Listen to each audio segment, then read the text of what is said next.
stages of the interior plaster, and we're transitioning out of plastering into heavy woodworking. And so you can see by all the wood around that we're getting really heavily into the flooring and into the finished trim work. All the plumbing is in. It's just a matter of time now hooking up all the fixtures and everything. See, this house has a lot of great things going on with really beautiful curved linear space and, you know, beautiful use of, you know, conventional materials as well. I mean, these walls on the inside are 2x4 studs, but then the exterior walls are all straw bale. The wash allows you to get a darker and more intense color because the pigment in your plaster, if you put too much pigment in your plaster, it weakens your plaster, and you get a plaster that doesn't want to adhere very well, and it can have flaking problems. Whereas you can see the difference in the colors right now. That this has a lot more pigment in it, and the reason why is because it's just a very thin coat. It doesn't need to have the strength that the underlayers have to have. The wall sconces were relatively easy to do. That took no time. I mean, that was basically just cutting into the existing wall, putting up a lath work, and then plastering over that, and that was very easy. And they look beautiful, and I think it's because you're using like to like.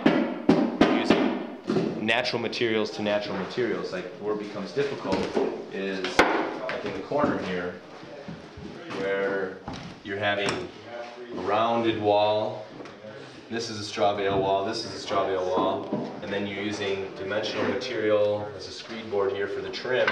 I think a lot of research in straw bale building needs to be done on the simple details on how to fuse conventional with natural. There is a fixture back in here, and these are like amber colored marbles that are in here, so when the light does come out, light will shine on the top, and these marbles will glow as well. So you're making something that's curved out of a material that's very sculptural, so it's easy to make this shape.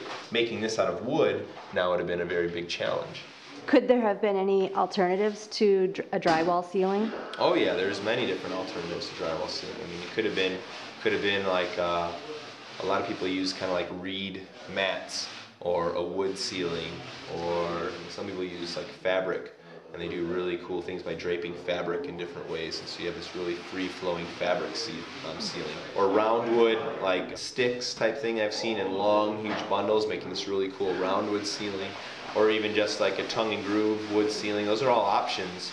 Another way to do it is to have, you know, to not have like an actual ceiling. If you have a very well insulated roofing material, like say thatch for instance, you could have beautiful exposed round wood beams and have all your framing exposed, so sanded and oiled, and then have an open air to that, to then the thatch, and so your thatch becomes kind of your finished. Your thatch and your framing is your finished ceiling. It looks beautiful, but that's a whole different aesthetic. Are there straw bales above the ceiling for insulation? No, there's blown cellulose, so it's a recycled cellulose product that's blowing in, and it's a lot lighter.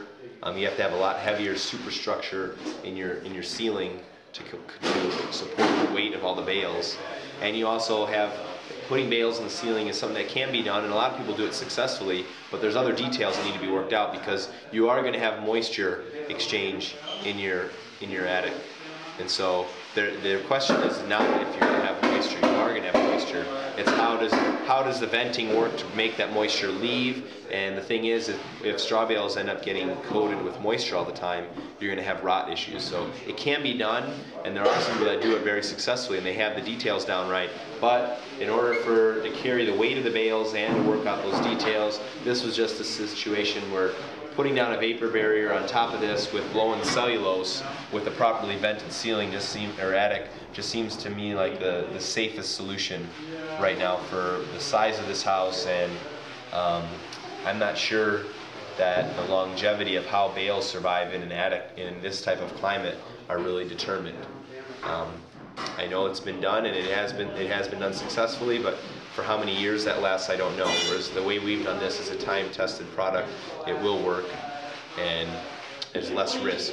Were there issues with building codes still that restricted where you could use natural materials in this home? we can't use natural materials for load bearing capabilities in this home. It has to all be regular frame support, so it's a regular stick frame. So that was a restriction. Other than that, the plaster had to be certain thicknesses for sure. I think it's at 2 inches or 1.5 inches on either side. I'm not sure off the top of my head, but we are in compliance with that. Whereas normally you could go thinner with your plaster. We had to go a little bit thicker because of the code issues. This is a wonderful house, but definitely not a simple design, that's for sure. It's not something that I would recommend for the novice carpenter or home builder. It will still be a beautiful home and a great success when it's all done.